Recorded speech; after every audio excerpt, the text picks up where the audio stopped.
नमस्कार, स्वागत है आपका। मैं हूं अभिषेक शुक्ल। अफसरनामा में हमारे साथ आज एक ऐसी दबंग ऑफिसर है, आईपीएस ऑफिसर है। जब ड्यूटी पर होती हैं तो बहुत दबंग होती हैं, लेकिन घर पर होती हैं तो एक आम युवती, एक आम महिला की तरह भी होती हैं। इंस्पायर करती हैं बहुत से लोगों को। यूथ आइकॉन के तौर पर इस वक्त छत्तीसगढ़ में लोगों को देख भी रहे हैं, उनके कामकाज की सराहना भी हो रही है। मुलाकात करते हैं दबंग lady IPS officer Ankita Sharma ji से। अंकिता जी, बहुत बहुत स्वागत है आपका। अंकिता जी, आपकी पर्सनैलिटी और आपको हमने अभी तक टीवी या दूसरी जगहों पर देखा, बेहद दबंग के तौर पर आपको देखा है। आम युवती की तरह भी आप हालांकि हैं, आपसे बात करने के बाद ये लग रहा है। सबसे पहले मैं जानना चाहूंगा कि आपकी शुरुआत कहाँ से हुई, कहाँ की आप रहने वाली हैं, बताएं थोड़ा, और किस तरीके से आपकी पढ़ाई लिखाई कहाँ पर हुई? हाँ, मेरा मूल निवास दुर्ग का है, छत्तीसगढ़, और हम 3 बहनें हैं। मेरे पिताजी का बिजनेस है। मैंने अपनी सारी पढ़ाई जो है दुर्ग से की है और ग्रेजुएशन पोस्ट ग्रेजुएशन भिलाई से की है। बिल्कुल। क्या आपने शुरुआत में ही सोच लिया था कि यूपीएससी करना है या कुछ और टारगेट था? यहाँ पर आप कैसे पहुंचे? जैसे बचपन में जब भी कोई किसी बच्चे को पूछता है कि आप बड़े होके क्या बनना चाहते हो, तो वो कहता है डॉक्टर, इंजीनियर या फिर कुछ और। तो बचपन से ही मेरी मम्मी ने शायद मुझे ये सिखाया था, और मुझे कोई भी पूछता था तो मैं यही कहती थी, बड़े होके क्या बनना है? किरण बेदी बनना है। बड़े होके क्या बनना है? किरण बेदी। मुझे लगता है वो कहीं ना कहीं बैक ऑफ द माइंड में रहा होगा।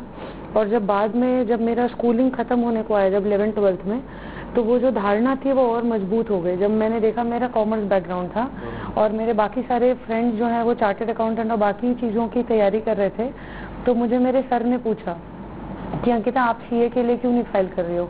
तो मैंने बोला, नो सर, मुझे सिविल सर्विसेज में जाना है। तो तब से मेरे दिमाग में कहीं ना कहीं था कि मुझे ये करना है, और पोस्ट ग्रेजुएशन के बाद मैंने इसकी तैयारी शुरू की। घर में किस तरीके का माहौल था? आप 3 बहनें हैं। हमारे जो आम मिडिल क्लास फैमिली में धारणा होती है, हालांकि अब ये चेंज हो रही है, लेकिन आम धारणा होती है कि बड़े होंगे तो घर के आसपास कोई नौकरी ढूंढ लें, ज़्यादा हुआ तो, या फिर शादी कर दी जाए। तो क्या आपको घर से भी उतना ही सपोर्ट मिला? इस मामले में मैं कहना चाहूँगी कि मैं लकी थी, क्योंकि हम 3 बहनें थी और मुझे प्रॉपर पापा ने और मम्मी ने बिल्कुल एक टॉम बॉय की तरह ही रखा था। क्योंकि मैं अपने भाइयों के साथ बड़ी हुई, तो मेरे खेल कूद सब कुछ वैसे ही हुआ करते थे जैसे लड़कों के होते हैं। तो मैं ऑलमोस्ट 12 तक तो बॉय कट और बिल्कुल लड़कों की तरह ही रहती थी। एक बार की एक स्टोरी भी है। मैं विवेकानंद गार्डन जो है आपका, बूढ़ा तालाब वाला, मैं उसमें वॉक कर रही थी सुबह, अपने भाई के साथ गई थी। तो 3 व्यक्ति बैठे थे, मैं 2 बार क्रॉस की। वो मुझसे पूछते हैं फिर वापस जाते वक्त कि यार एक बात बता दो, तुम लड़का हो या लड़की? तो मैंने ऊपर से, तो मैं लड़का लग रही थी, चप्पल मैंने लड़की वाली पहनी थी, तो मैंने बस उसे ये कहा, चप्पल देख, और फिर मैं वहां से चली गई। तो उसी तरीके से मुझे बड़ा किया गया, तो हम टॉम बॉय की तरह ही बड़ा किया। स्कूल में भी वही एटमॉस्फेयर था। पर्सनैलिटी क्या है स्कूल में आपकी शुरू से, जैसा आप बता रहे टॉम बॉय वाली रही? क्या दबंग पर्सनैलिटी शुरू से रही, जैसे कि आप अब इस फील्ड में आपको देखने को मिल रहा है, या जैसे लोगों से सामना होना पड़ता है, क्या शुरू से उस टाइप की पर्सनालिटी रही है या खाकी वर्दी आने के बाद? नहीं, मैं कहूँगी कि शुरू से ही रही। ऑलमोस्ट मुझे लगता है थोड़ा जीन्स का ही असर होगा। तो घर पे जैसा देखा है वैसा ही है, इसमें कोई बनावट नहीं आई। हाँ, ये बात है कि वर्दी आने के बाद आपको एक अलग सा पावर आ जाता है, क्योंकि आपको सच और गलत और कानून तीनों चीज़ों की पहचान हो जाती है, तो आप अपनी बात को और मुखाग्रता के साथ रख सकते हैं। बिल्कुल। 3 बहनें आप बता रही हैं, किस तरीके से आपके बाकी बहनों या परवरिश आपकी मम्मी पापा ने आपके की? घर में सिर्फ लड़कियां होती हैं तो एक सोच भी होती है कि नहीं, एक आध लड़का चाहिए होता है। क्या इस तरीके के कोई भेदभाव या कोई आपको कभी आपके घर में या रिश्तेदारों के यहाँ कुछ ऐसा सुनना या देखने को मिला?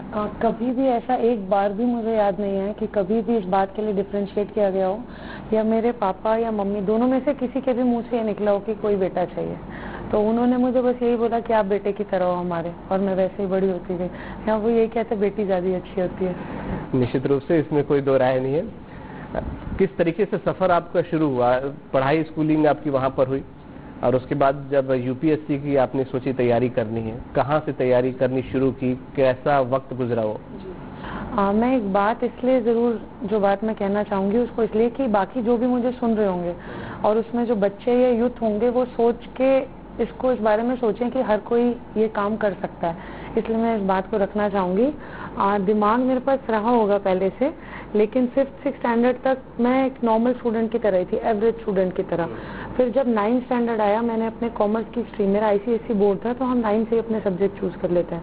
वहाँ पे जब मैंने चूज किया था, तो उसके बाद मैं बहुत डेडिकेटेड मैनर से पढ़ाई करने लगी और 9th स्टैंडर्ड से मैं फर्स्ट के अलावा कभी कुछ आई नहीं। लेकिन उसके पहले एक बार ऐसा भी होता कि मुझे मैथ्स में एक बार सप्लीमेंट्री भी था मेरा 5th स्टैंडर्ड में, क्योंकि मुझे मैथ्स समझ ही नहीं आता था।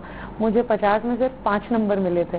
तो ऐसा होता है कि ज़रूरी नहीं है, कई बार ये होता है कि हम बच्चों को बचपन से ये आकलन करने लग जाते हैं उनका कि ये पढ़ने में अच्छा नहीं, ये बुरा है, लेकिन हमें ये नहीं करना है। हमें उसको मोटिवेट करना है, उसके अंदर जो ताकत है। क्योंकि आप नॉर्मल डेज में देखेंगे आपका बच्चा बहुत आपको गोल्डन लगेगा, हो सकता है वो एकेडमिक्स में उतना अच्छा परफॉर्म ना कर रहा हो, इसका मतलब है उसके पास ब्रेन है, भले वो वहाँ पर नहीं दिखा रहा है। तो अगर उसको सही एटमॉस्फेयर, सही सब्जेक्ट, उसके चॉइस का सब्जेक्ट मिलेगा तो जरूर आउट परफॉर्म करेगा। बिल्कुल, आपकी ये बात मैं यूथ को जरूर कहूँगा फॉलो जरूर करें। छोटी छोटी सी बात पर आजकल यूथ डिप्रेशन में चल देता है, कई तो सुसाइड तक करने लग जाते हैं असफलता को देखते हुए। तो असफलता ही सफलता का रास्ता खोलती है। अंकिता शर्मा जी हमारे सामने है। पढ़ाई फिर सिविल सर्विसेज की कैसे आपके दिमाग में आई कि हाँ कहाँ से करना है, कैसे करना है? आईपीएस ही बनना था या आईएएस भी दिमाग में आया या और भी कुछ बन जाए? मेरा सिलेक्शन 3rd अटेम्प्ट में हुआ। फर्स्ट अटेम्प्ट में मैंने आईपीएस को फर्स्ट प्रायोरिटी में रखा था, सेकंड आईएएस था। फिर उस बार मैंने मेंस दिया पर मैं सिलेक्ट नहीं हुई। फिर सेकंड बार में तो प्रीलिम्स से क्लियर नहीं हुआ और थर्ड टाइम पे जब मैंने दिया तो उस बार मेरा आईएएस फर्स्ट ऑप्शन था, आईपीएस सेकंड ऑप्शन था। और जब मैं पोस्ट ग्रेजुएशन कर रही थी तो मुझे ऐसा समझ आया कि मेरे को इस चीज़ की तैयारी में अब लगना चाहिए, क्योंकि मेरा ग्रेजुएशन के बाद ऑलमोस्ट मेरी सब्जेक्ट की जो डिग्री है वो ख़त्म हो चुकी है। तो फिर तब मैं अपना खुद से सेल्फ स्टडी घर में इनिशियली स्टार्ट की और उसके बाद मैं अक्टूबर में दिल्ली गई, वहाँ 6-7 मंथ रही। फिर मुझे ऐसा लगा कि यहाँ पे मेरा थोड़ा टाइम ज़्यादा वेस्ट हो रहा है, क्योंकि काफ़ी सारी चीज़ों को वहाँ पे आपको खुद से मैनेज करना होता है। तो मैं वापस घर आ गई और फिर मैंने सेल्फ प्रिपरेशन की। जी, ये भी एक सोचने वाली बात है। यूपीएससी इन्होंने क्लियर किया है सेल्फ प्रिपरेशन करके, सिर्फ गाइड वहाँ से लिया है 6-7 महीने दिल्ली से। इस बीच फिर आपकी शादी हो गई एग्जाम प्रिपरेशन करते करते, तो तब क्या आपको लगा कि नहीं अब सपना या गोल जो है आपका वो अब बदल रहा है या कुछ? फ्रैंकली बताती हूँ, मुझे एक बार भी नहीं लगा कि मेरा सपना बदल रहा है, क्योंकि मेरी अरेंज मैरिज है। जब मुझसे वो मिलने भी आए थे मेरे हस्बैंड, तभी भी मैंने ये कहा था कि ये मेरा ड्रीम है, मैं ये करना चाहती हूँ। तो उन्होंने मुझे बोला आप चिंता मत करो, आपका जो भी आप करना। तो मेरे दिमाग में बिल्कुल सेट था कि मुझे ये करना है और मैं कभी भी उससे लेफ्ट राइट नहीं हुई। हाँ, क्योंकि हमारी मैरिज हो गई उसके बाद हम वो आर्मी में, तो बहुत ही पोस्टिंग ट्रांसफ़र वाली जॉब है, तो कम से कम 7 to 8 जगह उनके ट्रांसफर्स हुए और मैं हर जगह जाती थी। तो फिर से सामान पैक करना, फिर वहाँ सेटल होना, फिर से नया घर बसाना, तो उसमें काफ़ी समय जाता है, आपको सारे अरेंजमेंट्स में काफ़ी टाइम जाता है। और उसके साथ साथ पढ़ना एक चैलेंज के तौर पर तो था, लेकिन दिमाग से कभी ये बात गई नहीं कि मुझे क्या बनना है। तो क्या हस्बैंड से भी सपोर्ट मिला? क्योंकि शादी के बाद सपोर्ट उनका भी बहुत ज़रूरी हो जाता है ससुराल की तरफ से। हाँ, परफेक्टली उनसे ज़रूर हमेशा मुझे सपोर्ट मिला और ऐसा नहीं होता तो शायद आज मैं यहाँ नहीं होती।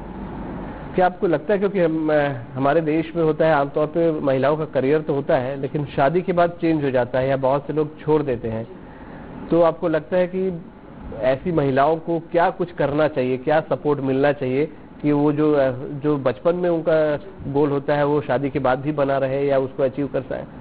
किस तरीके का माहौल मिलना चाहिए आपको लगता है? मैं